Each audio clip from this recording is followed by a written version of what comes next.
First of all, congratulations. I hear you have a little baby with you. Oh traveling. yeah, that's right. He's wearing a Darth Vader costume right now. He's Yeah? upstairs. Awesome. Well, I have on my Star Wars underwear, so we're all good. I guess. Oh, yeah. Covered.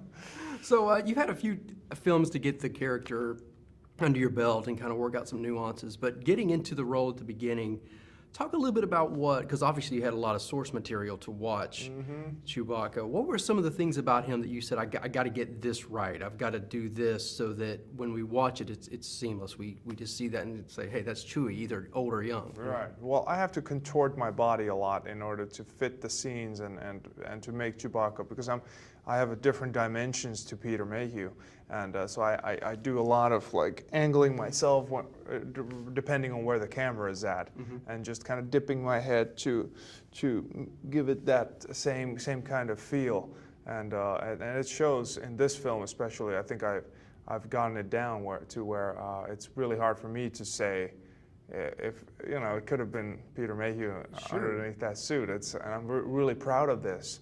That Chewbacca is the same character that we've seen in all these films. Right, and it is, and you're right, it is seamless. You really don't know unless you follow the credits, and which it's really, because I don't move like that. Right. So I have to do all these things where I'm just kind of becoming the character and playing that creature, because I never wanted to be, oh, he's a man in a suit kind of thing. But yeah, it's glad to hear it. Yeah, absolutely. Well, talk too about when you talked about pre-production for this film.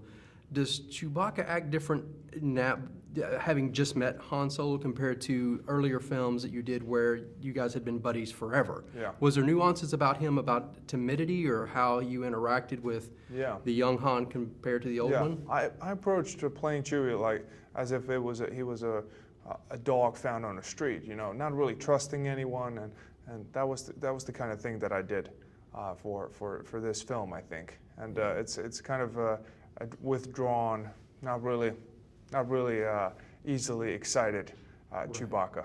But then eventually things change when he becomes more trusting of his new companions. Absolutely. Well, people like myself who have read the books and kind of know the trilogy of, this life debt that, Chewbacca felt like he had, he owed Han. Talk, in your mind, what is the relationship between Chewbacca and Han?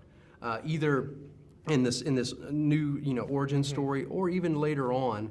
How do you think Chewie looks at Han? Is it really like a partnership now, or is it still like I owe this guy a debt, or how do you think he appears? I think it's both things, and what really binds them together is how much they complement each other in a way that Han is he gets things done, but he's very reckless, and Chewbacca is more of a stoic, thinker in all that, and he's also very keeps Han's conscience, keeps the checks and balances on for him when he's making decisions that might affect his or other people's lives. Right. And Chewbacca is there to help him in that, and I think it's a good relationship, one that would work for any working relationship. Yeah. Yeah, it is a good balance. Well, talk a little bit about the getting in the suit, because I look at it and it looks like it'd just be a zipped up onesie or something. Right. But what is some of the? How long did it take you to get in the costume, and is it mainly is there any prosthetics to it, or how do you fit into this thing? Yeah, it's made with poppers, because zippers would just tangle up the hair, and it takes a long time to put it all together, like about an hour to an hour and a half each morning, from the makeup to getting in on set and putting on the suit and everything. And there's a lot of waiting for are they ready on set, and it's always negotiating between do we continue putting on the suit or do we wait some more. So there's a lot of it. It takes about that time to actually finally be in the suit. Right. So what do you hope people take from this story?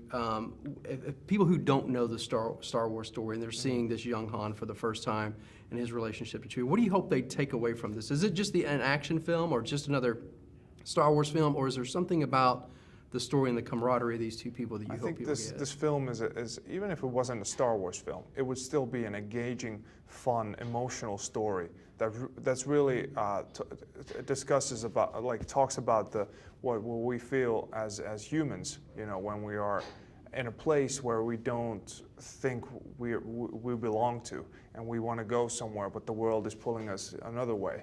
And that's what this story is about. It's about this young man who just goes on this adventure, and it's fun, and he meets all these characters, new and old faces, you know, and how he became friends with Chewbacca, the hairy space creature. It's wonderful. It's a wonderful story. Yeah, and you have to be excited to be now in that Star Wars family. There has to be something about it. It's just you wake up every day and going, "Wow, I really am in this." Having grown up with Star Wars, I know nothing else as well as Star Wars. It's something. As if God called me to come and appear in the Bible or something, you know. It's that kind of a thing. It's a good analogy. Yeah, I feel really grateful for all of this. It's wonderful. Yeah, well, thanks for making it so seamless and really creating, again, a character that we all love and making it something we can continue to love. So, thank you so congratulations. much. Appreciate your time. Thank you today. so much. And let's remember always. Absolutely. That's awesome.